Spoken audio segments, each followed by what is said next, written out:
Olá pessoal, tudo bem? E aí, vamos falar nesse resumo da semana sobre como está a corrida eleitoral no estado de Minas Gerais. E também um adeus. Adeus a Luiz Fernando Veríssimo. Luiz Fernando Veríssimo nos deixou e vamos falar um pouco sobre isso. Vamos lá então? Durante o período que estiver passando aí a vinheta, compartilhe, aí, assine aí, né, acionando o sininho para quando tiver uma outra, quando sempre for postado, você ficar ciente e também repasse os vídeos para outras pessoas que queiram e que possam conhecer o que está acontecendo na política e outros momentos do país, mas de forma científica. Vamos lá então?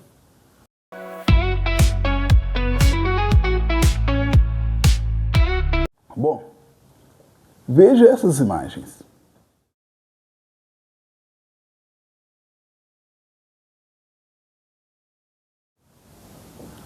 Você percebeu alguma coisa? A corrida eleitoral em Minas Gerais está pegando fogo. O governo Lula veio a Minas Gerais. O presidente Lula compareceu a Minas e foi à cidade de Contagem para inaugurar obras e também dizer que, óbvio, não vou deixar de atender os interesses dos mineiros. E com isso prometeu e liberou R$1 bilhão para fazer mais 2 estações do metrô. Para quem mora em Minas Gerais, assim, sabe, principalmente na região metropolitana de Belo Horizonte, Contagem, Betim, essas regiões assim, sabe da importância do metrô nessa região. E não cresce, o metrô ali fica parado. Agora já teve um investimento por um período de tempo, que está sendo feito outras obras, que está ligando o metrô de Belo Horizonte ao Barreiro, que é uma região também de Belo Horizonte, e foi feita mais uma estação, está sendo feita mais uma estação do metrô em Contagem. Porém, Marília Campos, que é a prefeita de Contagem, disse: essa única estação não resolve o nosso problema, queremos mais 2. Então, o presidente Lula veio e prometeu 2 estações do metrô, as 2 solicitadas por Marília Campos. E temos que falar aqui, essa foto que você viu, ela é importantíssima. Por quê? Ela mostra o xadrez eleitoral dentro do estado de Minas Gerais. Pensa bem, Marília Campos é uma prefeita que está no seu 4º mandato, já em Contagem, e com uma aprovação de 80% no seu governo. É uma aprovação, assim, muito, mas muito boa. Que a qualifica para ser ou senadora, candidata ao Senado, ou a qualifica também para ser a candidata a vice-governadora. Do lado de quem? Pacheco, que está aí junto com Lula. As pesquisas demonstram que Marília tem uma aceitação muito grande para essas áreas. Gente, Pacheco é o preferido de Lula para governar Minas Gerais. E Lula precisa de um palanque dentro do estado. Afinal de contas, Minas Gerais é o 2º maior colégio eleitoral do Brasil. Portanto, ele tem que ter um palanque aqui para trazer as suas mensagens e dizer que está próximo dos mineiros. E o Pacheco é o nome certo. Bom, se nós analisarmos as pesquisas, e vamos falar sobre elas daqui a pouco, Pacheco está bem. Quer dizer, ele está bem cotado para ser o governador de Minas Gerais. E a dupla imbatível para Lula seria Pacheco junto com Marília. Que essa Marília Campos traria aí, ou fecharia o desejo de Lula para a disputa do governo estadual em Minas Gerais. Está tudo aí sendo trabalhado para que isso aconteça. Mas o xadrez eleitoral não é fácil, pois Pacheco está no PSD. O partido dele é o PSD. E o PSD está querendo filiar justamente o vice-governador de Minas Gerais para que o vice-governador de Minas Gerais seja o candidato do PSD. Sendo assim, como um partido não pode ter 2 candidatos ao governo, nesse caso, Pacheco teria que sair do PSD ou se tornar mais forte que a ala que quer trazer, nesse caso, o vice-governador de Minas. Então você pode ver que o xadrez ainda está sendo jogado, todas as cartas ainda estão sendo embaralhadas, estão sendo colocadas à mesa e tudo está sendo planejado. Mas vamos falar aqui como que seria a situação de Pacheco se ele fosse candidato ao governo de Minas. Gente, não tem jeito, eu vou ter que ler aqui, porque não dá para guardar os números de cabeça. Então vamos lá. Segundo a Carta Capital, ela fez uma pesquisa, né, contratou um instituto de pesquisa Atlas Intel, que fez as pesquisas para o governo de Minas Gerais. Gente, nós temos que entender primeiro como que funciona uma pesquisa eleitoral. Porque as pessoas pensam que o que está na pesquisa tem que acontecer, e não é bem assim. A pesquisa eleitoral ela é feita da seguinte forma. Você pega um universo que as pessoas queiram pesquisar. Por exemplo, vai pesquisar os eleitores do estado de Minas Gerais. Bom, não dá para você pesquisar todos. Então o que você vai fazer? Pegar desse universo uma amostra. A amostra é um número menor, porém com estatísticas bem trabalhadas que representam essa maioria. E isso dá certo. Bom, você pode pensar, não, mas isso é muito complicado. Então vamos analisar isso de uma outra forma. Você já fez exame de sangue? É a mesma situação. Quando você faz o exame de sangue, tira-se um pouquinho do seu sangue e descobre por aquela amostra de sangue o que está acontecendo dentro do seu corpo em relação ao exame que você está fazendo. Não precisa tirar todo o seu sangue. E é isso que é feito na questão das amostras que são feitas pelas pesquisas. É óbvio que aí depende de cada instituto, ser um pouco mais sério, menos sério, mas se o instituto for sério, geralmente essas amostras funcionam até bem. Apesar de que há outros métodos mais avançados para fazer essas pesquisas, mas não são feitas devido também à questão preço e tempo. Porque, na realidade, as pesquisas eleitorais têm um tempo ali para serem colocadas veiculadas. Bom, vamos lá.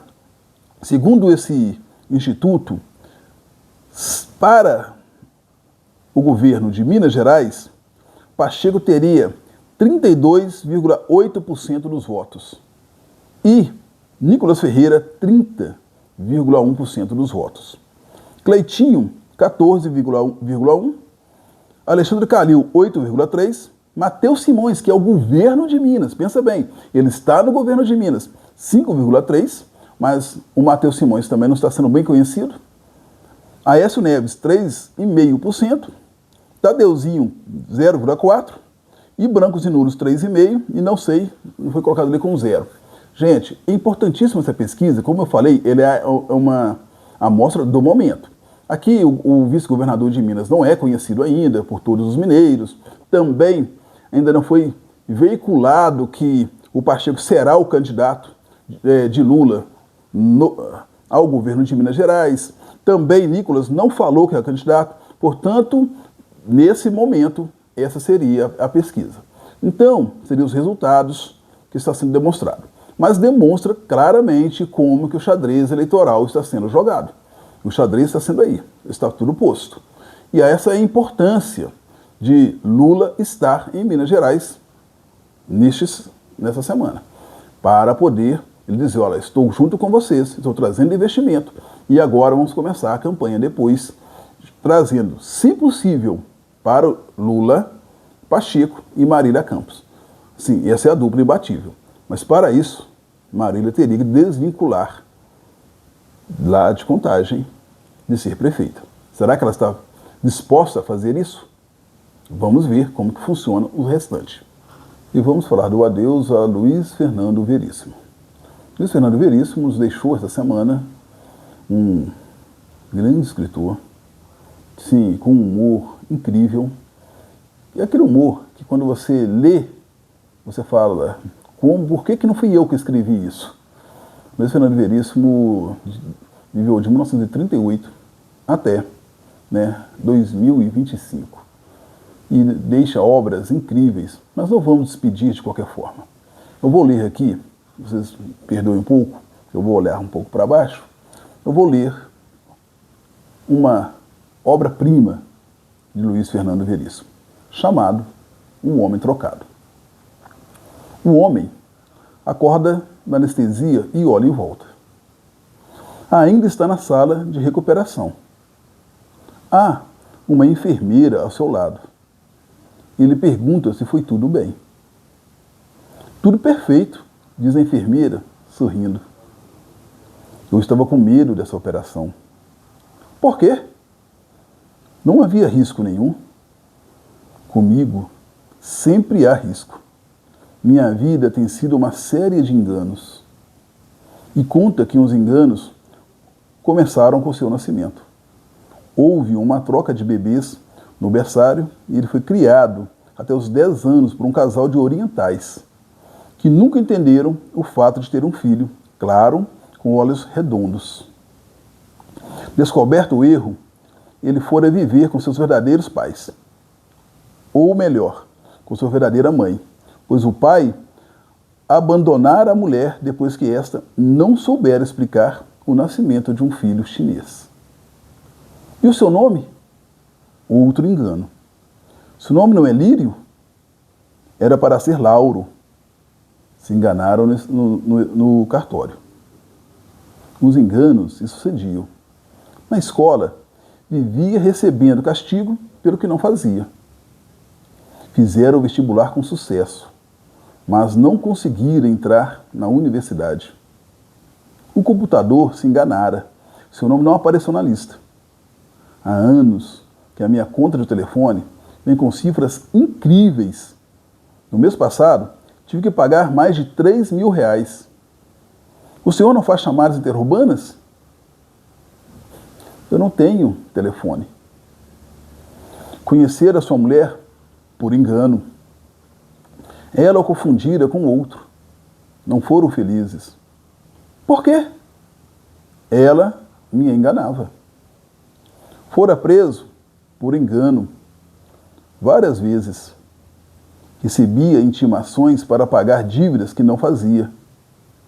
Até tiveram uma breve, louca alegria quando ouviram o médico dizer: o senhor está desenganado. Mas também foram engano do médico. Não era tão grave assim. Uma simples apendicite. Se você diz que a operação foi bem, a enfermeira parou de sorrir. Apendicite? Perguntou hesitante. A operação era para tirar o apendicite. Não era para a troca de sexo? Luiz Fernando Veríssimo.